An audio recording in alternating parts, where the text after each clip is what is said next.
bem-vindos mais ao Gorgecast. Estamos aqui hoje, eu, Alessandra Evangelista, e professor Dr. Paulo Galo. Então, a gente vai conversar com vocês sobre reprodução assistida e o que a gente pode ajudar em novas configurações familiares. Bom, eu sou a professora Alessandra Evangelista da UERJ, o professor Paulo Galo também está aqui com a gente e vai se apresentar. Antes de mais nada, ela me apresentou como professor doutor, mas ela é professora doutora, tenho muito orgulho, minha sucessora lá na UERJ, foi minha residente, fez mestrado lá com a gente e hoje assumiu o ambulatório de fertilidade da UERJ, que eu finalmente pude me aposentar porque tive alguém à altura para me suceder. Tá certo. Nós também somos da Clínica Vida, então estamos aqui justamente para falar sobre reprodução assistida nesse contexto que a gente tem vivido aí, né? Coisas novas, diferentes têm acontecido e que bom que essa pluralidade está acontecendo. A gente vai conversar um pouquinho sobre família, né? Em 1988, a Constituição Federal delimitou o que é família. Então, hoje em dia, muitas coisas mudaram, né, Paulo? Com certeza, com certeza. Vamos falar um pouquinho dessa pluralidade. Se tem realmente tido no consultório bastante novas configurações familiares, o que você acha? Isso aí está sendo cada vez mais presente? Com certeza, e é aquilo que eu estava comentando contigo antes de começar. Na verdade, a legislação, as resoluções do CFM, elas vão avançando de acordo com as mudanças que a sociedade cria. Então, na verdade, nós é que acompanhamos essas mudanças. Hoje é uma realidade, casais homoafetivos masculinos, femininos, famílias solos, mães que querem ter filhos sozinhas, pais que querem ter filhos sozinhos.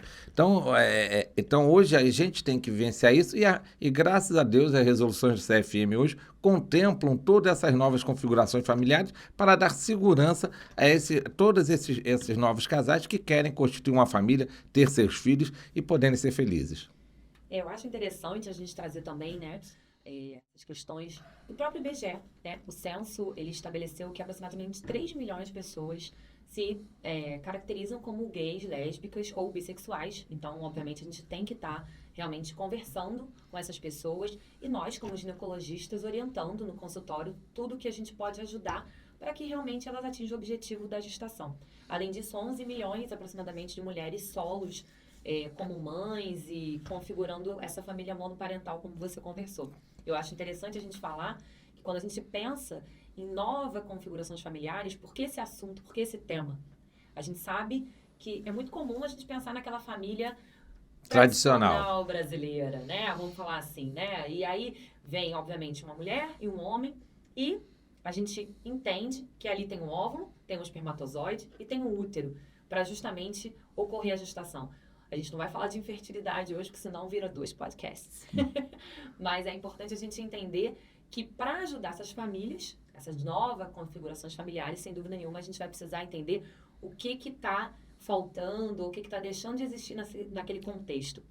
Então, acho que a gente pode falar de cada uma especificamente, fica mais fácil para a gente bater esse papo. Acho que é legal a gente começar a falar. Eu queria só falar um detalhe em relação a isso. Você vê como as resoluções vão seguindo isso. No Brasil não existe nenhuma legislação para reger as técnicas de reprodução assistida. São resoluções do Conselho Federal de Medicina. A primeira resolução do Conselho Federal de Medicina, que foi ainda no final do século passado, ela dizia que as técnicas de reprodução assistida são para casais com infertilidade, para ajudar esses casais a engravidar.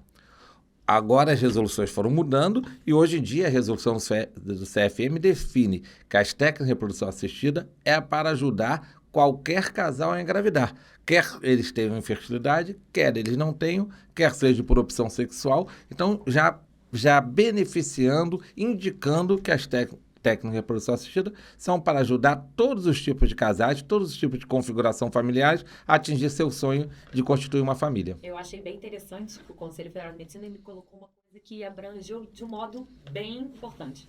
É para qualquer pessoa. Então, basta você querer engravidar, mesmo você estando, né, mãe solo, sozinha, você vai lá, procura a clínica, procura um especialista, e aí ele com certeza vai conseguir te ajudar. Então, acho interessante a gente falar cada uma especificamente, justamente para a gente ajudar nossos colegas ginecologistas a poder conduzir no consultório. Então, vamos começar a falar, a princípio, das famílias homoafetivas. Então, vamos falar... Que são as mais comuns, que das novas configurações, são as mais numerosas que aparecem no consultório. Sim. Depois vem as famílias solo, principalmente as mães solo, né? A produção independente feminina. Já teve algum pai solo, Paulo Galo? Já tive paciente pai solo. Para ser realmente pai solo. Ele queria ser pai solo. Legal. Mas é muito mais raro. Bem mais Até raro. pela facilidade. Um casal, uma mulher mãe solo, ela tem um óvulo, ela tem o útero, ela só precisa de sêmen doado. Um pai solo vai precisar de um útero de substituição e de um óvulo doado. Então, as configurações familiares, as novas configurações familiares masculinas são mais complexas e têm mais dificuldade do que as configurações familiares femininas, tanto homoafetiva feminina como mãe solo feminina. Isso é até interessante, que a gente obviamente está falando para a nossa sociedade, ginecologistas, obstetras, mas sem dúvida pode ser que alguns homens comecem a procurar os seus urologistas, justamente para falar sobre essa questão e, obviamente, tendo aí a vontade de ser pai e numa relação homoafetiva, 2 homens procurar os seus urologistas, tá? Aí fica uma dica para a Esgorde contactar a Sociedade de Urologia do Rio de Janeiro para a gente fazer aí uma associação desse tema. Vamos falar então primeiro das homoafetivas. Então, vamos começar a falar quando 2 mulheres procuram um ginecologista, o que a gente pode ofertar. Sem dúvida nenhuma, como você acabou de falar, nós temos ali um óvulo, temos ali um útero. Então, Na verdade, nós temos 4 4 ovários e 2 úteros. 4 ovários e 2 A gente úteros. está ali, né, com muito material das meninas. Então, vamos conversar um pouquinho sobre isso. O mais comum mesmo para procurar, sem dúvida nenhuma. E aí a gente vai falar um pouco sobre essa questão, né? Vamos começar falando de roupa, né? Explica aí pra galera o que é roupa. Então, os casais homoafetivos femininos são que têm maior número de opções. Uma que ficou também já definida na própria resolução do CFM é a possibilidade de fazer a roupa, que é a roupa é a abreviação de recepção de óvulos de parceira. É naqueles casos em que, no casal homoafetivo feminino, uma das mulheres entra com o óvulo, a outra entra com o útero. Ou seja, usa o óvulo de uma parceira com o espermatozoide doado e o embrião é transferido para o útero da outra parceira. É como que também é chamado de gestação compartilhada. Essa é uma opção que existe apenas para casais homoafetivos femininos e que está, inclusive, regulamentada pelo Conselho Federal de Medicina. É bem interessante a gente sempre, né, conversar com essas mulheres e o ginecologista está atento a isso. Questão da idade das 2 mulheres, a gente orientar. Uma das mulheres pode ser, obviamente, mais velha, a gente tem que conversar sobre a questão de qualidade do óvulo, explicar que, obviamente, as 2 podem passar realmente pela coleta, inclusive as 2 podem fazer a fertilização in vitro com o mesmo sêmen, se as 2 escolherem. O grande detalhe é que não é permitido, isso está em resolução, que os 2 embriões provenientes de óvulos diferentes exatamente, sejam colocados no mesmo útero. Exatamente. Então, é importante que a gente tenha a rastreabilidade genética dessas crianças. Então, se 2 mulheres resolverem engravidar juntas, então uma pode doar o óvulo, a outra pode ser o útero e a gente vai fazer a roupa. Porém... Um detalhe importante que você falou com a idade, nesses casos de roupa, se houver uma diferença muito grande de idade, conversar com elas da vantagem de usar o óvulo da mais jovem. Sim. Porque é muito comum também a gente em roupa, uma delas tem 42 anos, a outra tem 28. Então, as vantagens, o custo-benefício, as chances de engravidar com o óvulo da mais jovem é importante. E também a reserva ovariana, né? Sim, porque às vezes pode ser mais jovem e ter uma reserva baixa por outras situações. É interessante a gente fazer uma investigação. O fato, obviamente, delas procurarem para engravidar e, a princípio, a gente partir do pressuposto que elas não engravidam porque não tem o sêmen, mas pode, infelizmente, ter aí alguma associação. Alguma das 2 pode ter uma endometriose, uma adenomiose, algo que justifique, né, uma dificuldade maior nos tratamentos. Então, é interessante o ginecologista já partir de uma investigação completa das 2. Então, avaliar reserva ovariana, avaliar qualquer coisa que possa alterar essa questão da gestação e dificultar mesmo. E algumas vezes elas chegam para mim com uma ideia de usar o óvulo de um útero do outro e depois, durante a investigação, mudam de ideia. Já aconteceu isso, a ideia inicial era usar o óvulo de uma, descobriram que a reserva era muito baixa e acabaram mudando de ideia e usando o óvulo da outra. Então, isso que você falou é fundamental. O fato de ser um casal homoafetivo não garante que nenhuma tenha algum problema. Então, é fundamental fazer uma avaliação da reserva ovariana, da cavidade uterina e, caso elas optem por uma técnica de baixa complexidade, da permeabilidade tubária. Interessante a gente falar um pouco também sobre essa questão da inseminação, porque a gente sabe que, infelizmente, né, isso é divulgado e o ginecologista, o médico, ele está aqui para orientar. Então, existe sim, e é muito perguntado pelos alunos, perguntado às vezes pelos próprios pacientes, a questão da inseminação caseira. A gente sabe que não é, obviamente, um tratamento médico, uma coisa permitida, embora seja muito divulgado pela internet. E tem sido muito Isso. usado na prática mesmo. Mas aí você colocou bem. Quando a gente fala de casal homoafetivo feminino, a gente tem uma gama de possibilidades de tratamento. Inclusive, é um caso que tem bons resultados com a inseminação intrauterina. Agora, eu estou falando de inseminação intrauterina médica, que é feita na clínica, em que é sêmen doado, com capacitação do sêmen, estimulação ovariana e transferência do espermatozoide, do sêmen capacitado para dentro da cavidade uterina no momento da ovulação. A casal homoafetivo feminino tem essa vantagem. Pode fazer inseminação, pode fazer fertilização com óvulo e útero de uma só, pode fazer a fertilização roupa com óvulo e útero da outra. Então, tem mais opções de tratamento. Agora, a inseminação caseira é como se fosse uma relação sexual. Não é procedimento médico, não é acompanhado pelo médico. São aqueles casos de mulheres, casais homoafetivo feminino, ou até produção solo, em que um colega delas colhe o sêmen num frasco, bota numa seringa e joga na vagina, não é dentro do útero. É como se houvesse uma gravidez espontânea com uma ejaculação intravaginal. É caso mais específico, mas isso não é coisa médica, e a gente aconselha, apesar de estar sabendo o que o pessoal está fazendo, pelo menos tomar cuidado de fazer sorologia, avaliação de doenças sexualmente transmissíveis de quem vai ceder esse espermatozoide para não correr um risco. Eu acho que uma grande questão também que entra nisso é a própria parte jurídica da questão da criança. Isso é sempre um questionamento das mulheres que nos procuram.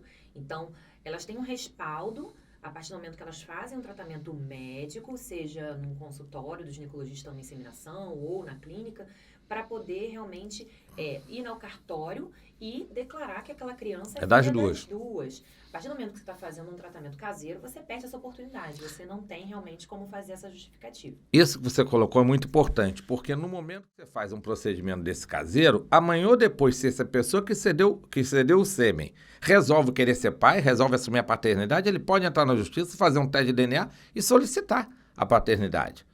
Porque, então, uma mulher, um casal homoafetivo feminino ou uma mulher com produção independente que não queira ter um pai, ela no momento que faz esse tratamento caseiro, ela corre o risco que a qualquer momento o cara pode querer assumir a paternidade, querer visitar a criança e tudo mais.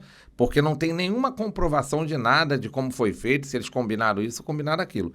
Quando fazem na clínica de reprodução a técnica correta, você tem toda a documentação assinada e quando se doa o sêmen ou a doação anônima ou um parente até 4º grau, de uma das duas, desde que não haja consanguinidade, quer dizer, a pessoa que vai entrar com óvulo não pode ser da mesma família do cara que vai doar o sêmen.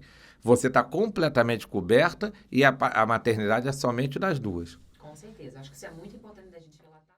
E o médico realmente está orientando, porque elas vão procurar no consultório, elas vão querer realmente saber o que pode ser feito. Lembrando, obviamente, quando a gente está falando de disseminação, da propedêutica e investigação das trompas. A gente não pode deixar de saber que pelo menos uma trompa está pérvia, que está funcionando, justamente para o nosso tratamento ser um tratamento que seja, tenha o mínimo de eficácia possível, o mínimo de chance. Se a gente realmente está optando por fazer a inseminação em uma das meninas, que essa tenha a trompa investigada.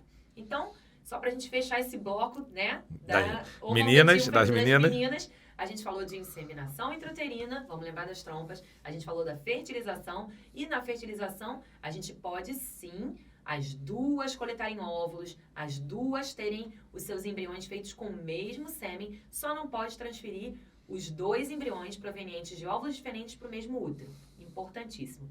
E vamos agora partir para os rapazes. Vamos falar um pouquinho sobre as novas configurações familiares, quando a gente está falando de 2 homens, um casal homoafetivo masculino, que procura a gente para poder, obviamente, aumentar a prole, aumentar a família, constituir aí a família.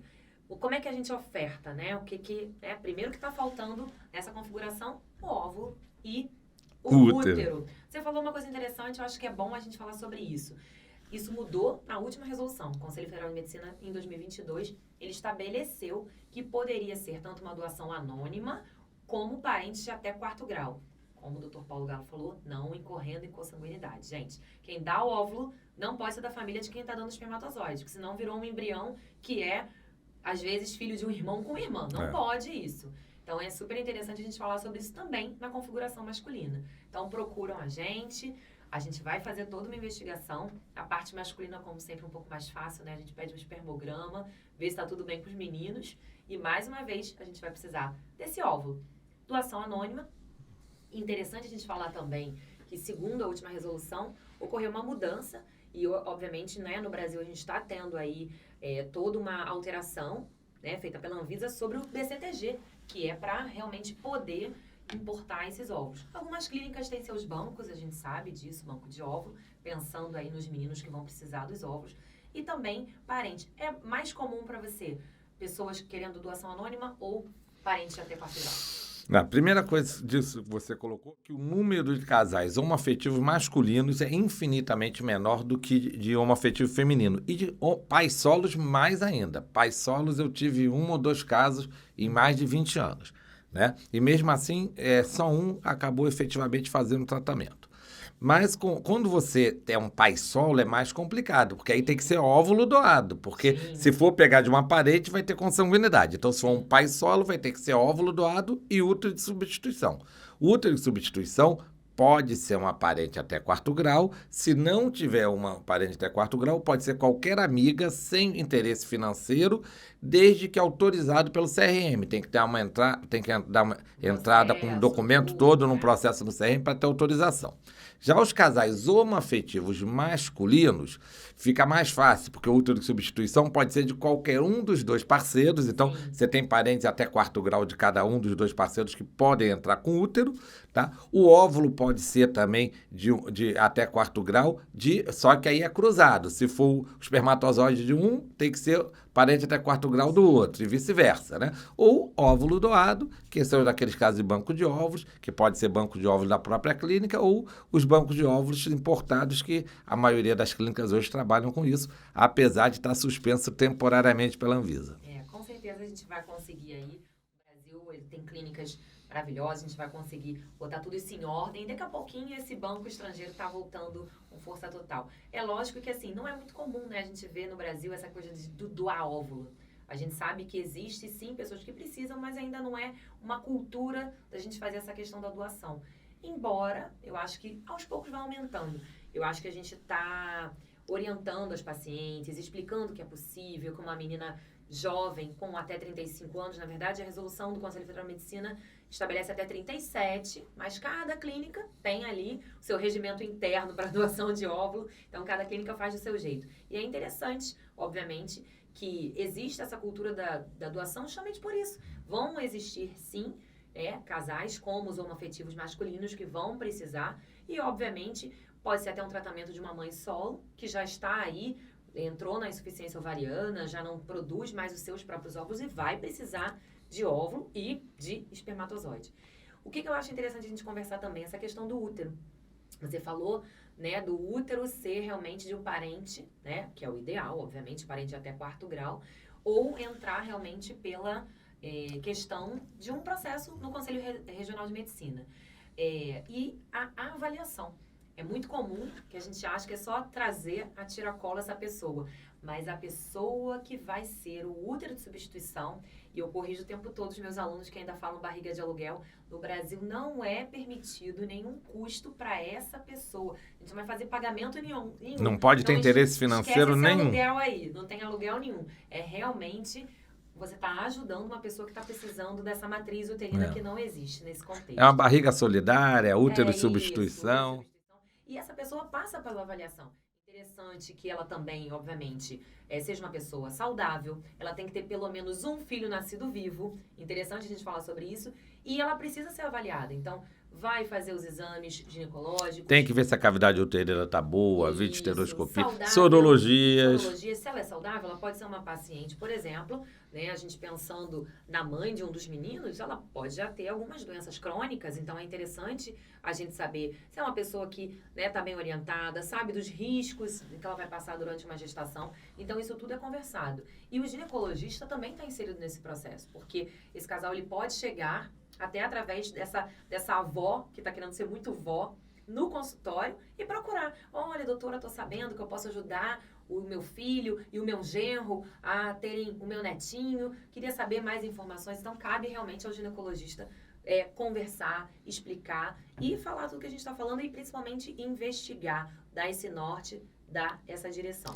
É fundamental o que você falou do ginecologista saber informar. Porque antes das pacientes chegarem aos especialistas, eles vão ao seu ginecologista, no caso das mulheres, no caso dos homens, aos seus urologistas ou clínicos gerais. É importante que o médico conheça essas opções para não dar informações encontradas. Às vezes a paciente chega para a gente com informações completamente equivocadas, vinda de um ginecologista. Então, é fundamental que o colega ginecologista também conheça como isso funciona. Então, agora a gente fechou os rapazes, a gente falou sobre configuração masculina. Então, os relacionamentos homoafetivos masculinos vão precisar desse óvulo, que pode ser de banco e pode ser também de um parente até 4 grau, desde que não incorra em consanguinidade. E vai precisar do útero de substituição, sendo que esse útero pode ser de parente, na verdade, o ideal é que seja de uma parente até 4 grau, mas se eles não tiverem, a gente pode entrar com um processo no Conselho Regional de Medicina para que uma colega, uma amiga possa ajudar o casal. Então,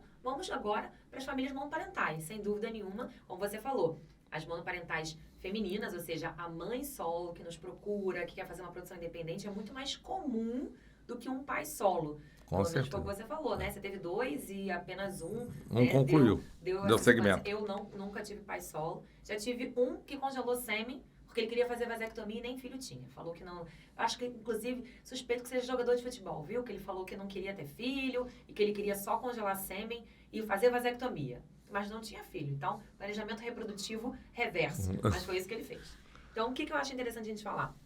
Você falou de uma questão e que eu acho que é mais comum até com as mães solos do que com casais homoafetivos femininos, que é aquele amigo que diz que vai ajudar, que diz que vai doar o sêmen, que diz que eu te ajudo, eu sempre soube do seu sonho de ser mãe, então eu estou aqui para te ajudar, eu vou com você na clínica.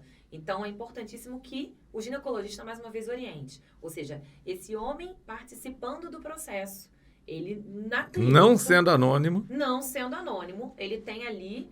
tudo descrito, ele vai ter que assinar contrato, ele vai ter que assinar consentimento. Ele, na verdade, é o pai daquela criança. Então, realmente... A qualquer momento, ele pode exercer o direito da paternidade. Então, para quem quer fazer uma produção independente, sem dúvida nenhuma, não é o melhor caminho. Se é independente, é sêmen-doado. Não tem... Até porque o sêmen-doado não é uma coisa tão cara. O óvulo doado é muito mais caro. Sim. Quando você falou que é mais difícil doar óvulo, é porque a natureza é benéfica com o homem. O homem, para doar sêmen, ele vai na salinha de coleta e em 10 minutos se masturba e colhe 250 milhões de espermatozoides. A mulher, para coletar óvulo, se ela quiser doar, se ela quiser fazer uma doação altruística, ela tem que tomar injeção na barriga por 10 dias, tomar anestesia, ir para o centro cirúrgico para a gente entrar com uma agulha para aspirar os óvulos. Então é muito difícil alguém ser doadora altruística sem ser para também fazer tratamento. Então, daí que chegou as nossas opções de pacientes que são doadoras, fazem ovo doação compartilhada, em que elas ficam com parte dos óvulos, doam o resto, ou congelam parte dos seus óvulos e doam o resto.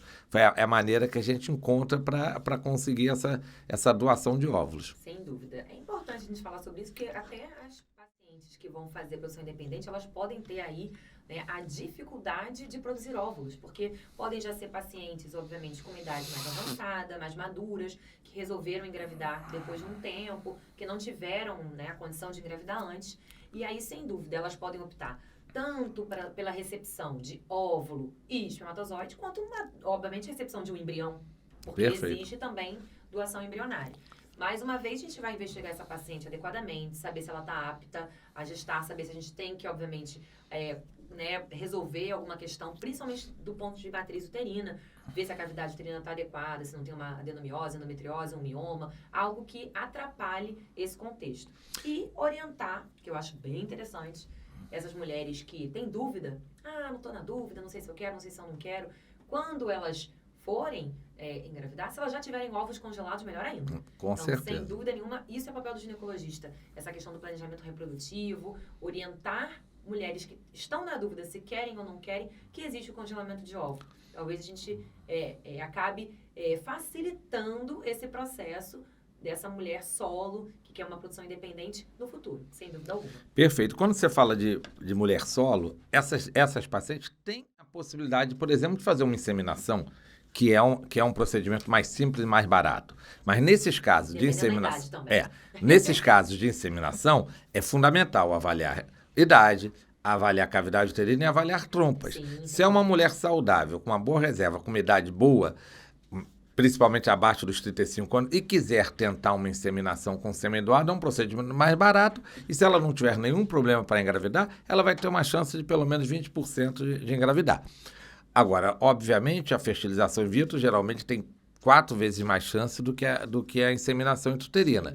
Então, isso que você colocou é fundamental. E quando você fala assim, eu não sei se quero engravidar, o que a gente mais vê hoje é mulher congelando óvulos, criopreservando óvulos, mesmo que não saiba se quer ser mãe. Por quê? A vida muda, as expectativas de sua vida mudam, você amadurece, então você pode aos 30 anos, 35 anos, achar que não quer ser mãe, mas depois aos 42, 43, 44 mudar de ideia. Só que se você tiver congelado o óvulo, você ainda tem essa chance no futuro. Se você mudar de ideia com 42, 43 anos e não tiver congelado óvulos, essa tua mudança de ideia não vai se refletir numa chance real de conseguir esse objetivo. Então, se qualquer mulher que está chegando aos 35 anos, que não tem perspectiva de engravidar ou não tem certeza que quer engravidar, pode pensar na possibilidade de congelar óvulos. Isso é um papel do ginecologista que está lá todo ano fazendo seu exame preventivo, conversando com a paciente.